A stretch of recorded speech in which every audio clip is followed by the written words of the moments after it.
right, let's talk more on what we can expect as far as these unemployment figures are concerned. Joining me in studio is our business editor, Xolani Mbanjwa. I prefer to call him Bubis.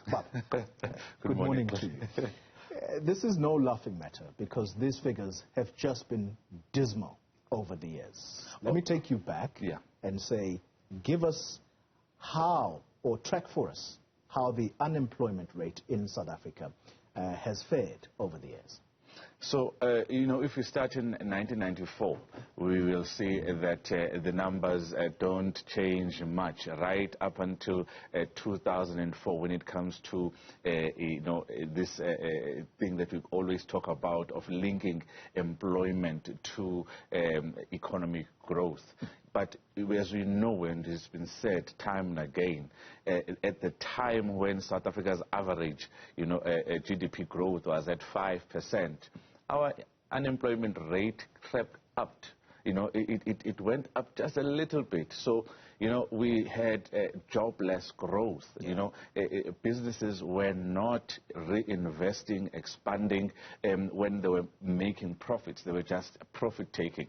And that is something that, as policy makers, something that should have been looked at way back at that time. The best years were around 2008, 2009, and 2010. Those were the best years. There was a lot of construction ahead of the World Cup, and when you look at 2011 onwards, it's really been a bad situation, with mostly the vulnerable being young people and women. And then we talk about 2020 and parts of 2021.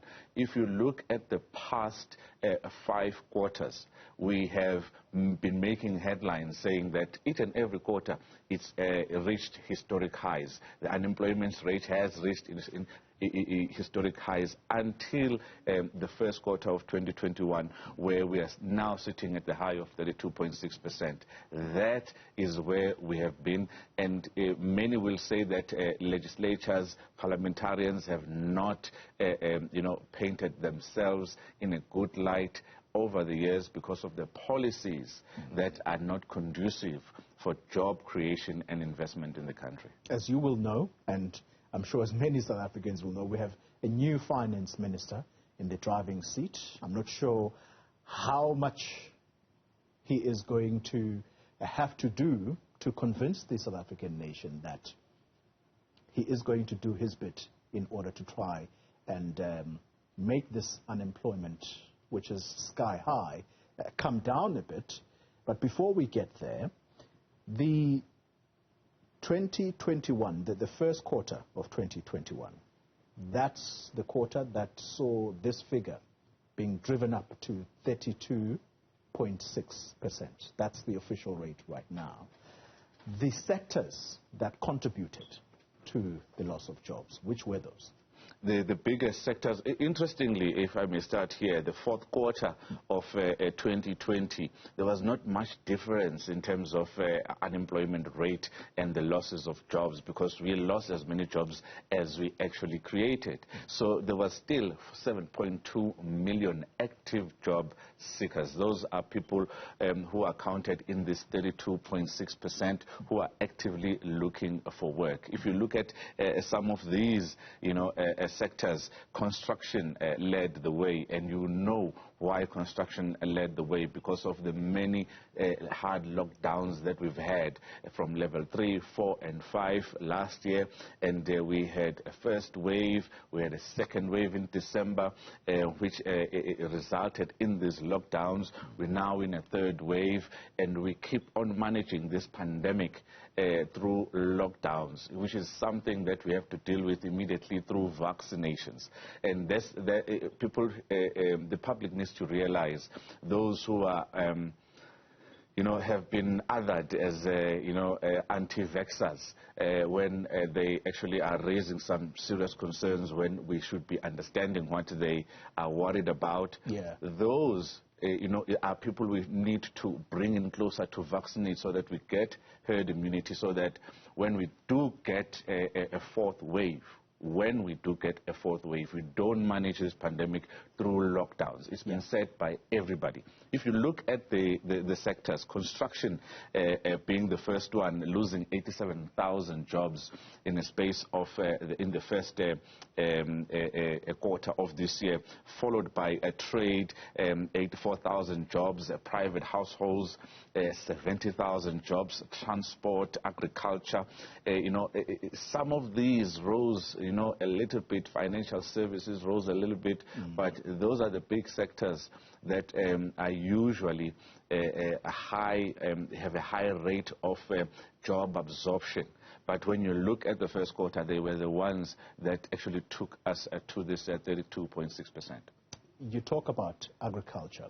It's often been referred to as one of those sectors that contributes to job absorption, because it can take on semi-skilled workers to those who are unskilled. But it was affected, particularly in the province of KwaZulu-Natal, by the unrest that we saw, the sugarcane industry, counting its losses as a result of that.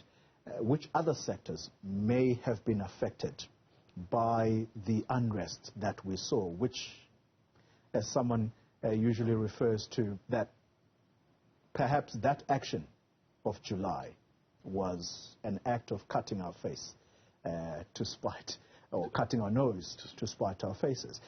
That's what the Professor Lebohang Mohale usually refers to. I just don't know what it is that South Africans were thinking. When it comes to today's stats, we are not going to see the July data. We're going to see it in the third quarter because even in the economic growth figure, everybody is saying the impact is going to roll on into the third quarter. I don't expect us to see that impact in terms of jobs, although they are saying that at least 100,000 jobs were affected in this province of Gauteng and the province of KwaZulu-Natal, both responsible for 50% of South Africa's output. That tells you how many people are employed in those two regions. That we might not see that impact until the third quarter. And when it comes to GDP data as well, which we're still expecting is going to come, it's all going to come in the third quarter, because some of the economists and researchers are saying that they see a contraction on the third quarter alone when it comes to economic performance of minus 0.3%. Just that, week of unrest alone, that actually impacts economic growth. But the government has tried. We've seen government coming up with some relief measures. We've seen some in the private sector who were actually impacted, who have insurance, have got deep pockets, giving money back. But when you say you cut your nose to spite your face, that's exactly what happened. And the concerns of yesterday, they still continue today about the resurgence of this unrest, particularly in KwaZulu-Natal, do not do us any good when we have government still battling to convince investors to stay and come to South Africa because they are worried about a resurgence of this particular violence. We have a new person in the finance ministry, Enoch Godongwana. I remember the journalists talking to him after he had been sworn in, and he made it clear he's not going to be introducing any new policy direction. Perhaps where he's going to be have to be agile on is the area of implementation, because he himself has been a big advocate of the government of the day being a failure to implement the policies that are already in place. I wonder, really, as a smart man as he is, as an economic policy fiend as he is, he loves economic policy, he lives it, he breathes it. I wonder, though, if he's going to make any impact on this particular score, because many before him have failed, and I think the problem is just deeper than one Department of Finance. If we look at how government ramped up spending through the National Treasury from 2009, 10, 11, just to, put money in the economy, make money, thinking that money is going to revive the economy and, increase job opportunities. That didn't happen. Yeah. We even increased our debt to GDP ratio to 30% for the first time in democratic South Africa. It still didn't happen. We are now sitting at, another historical high of approaching 80% and above, and still the unemployment rate has crept up. So we're not going to spend our way through this problem. The only way we're going to, the one way that I think we can, put a dent on unemployment is through policy and implementing it. And we are very famous, like you said, when it comes to making policy that we hardly ever implement.